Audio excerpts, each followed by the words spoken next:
Digitally পরীক্ষা নিব, বিচার ব্যবস্থা যেটা রাখা হয়েছে শাস্তির বিধান, সেটা এখানে শুরুতেই আমার কাছে মনে হয়েছে যে বিলটি কি প্রিভেন্টিভ নাকি কিউরেটিভ, এই বিষয়টি ক্লিয়ার করাটা অত্যন্ত জরুরি ছিল।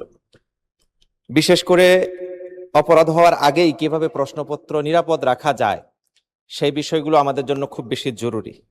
এখানে নতুন করে যে সংশোধনীটি আনা হয়েছে, বিশেষ করে ডিজিটাল সেক্টরকে কেন্দ্র করে, তাহলে আমরা যেভাবে এখন প্রযুক্তির ক্ষেত্রে আগাচ্ছি, আজকে একজন মাননীয় সদস্য এআই সংক্রান্ত একটি গুরুত্বপূর্ণ বক্তব্য দিয়েছেন শুরুতে।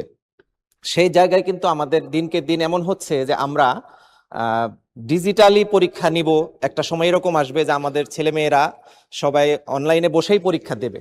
সেই জায়গাগুলো আমরা কিভাবে বাস্তবায়ন করব, অর্থাৎ এনক্রিপ্টেড ডিজিটাল প্রশ্নপত্র ব্যবস্থা কি করে আমরা বাস্তবায়ন করব, মাল্টি ফ্যাক্টর অ্যাক্সেস কিভাবে নিশ্চিত করব, প্রশ্নপত্রের ডিজিটাল ট্র্যাকিং বা ওয়াটারমার্ক নিরাপত্তা অডিট কিভাবে হবে, এই বিষয়গুলো আমাদের জন্য খুব জরুরি হয়ে পড়েছে।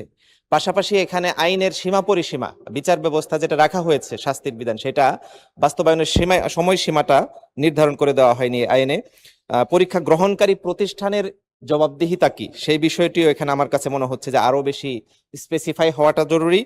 এবং সব মিলিয়ে আমি বলতে চাচ্ছি যে যেহেতু সময় বাস্তবতার নিরিখে ডিজিটালাইজেশন হয়েছে ব্যাপকভাবে, এই বিষয়টি কোনোভাবেই অস্পষ্ট যেন না থাকে, তার জন্য যাচাই বাছাই হওয়া দরকার এবং জনমত যাচাই হওয়া দরকার।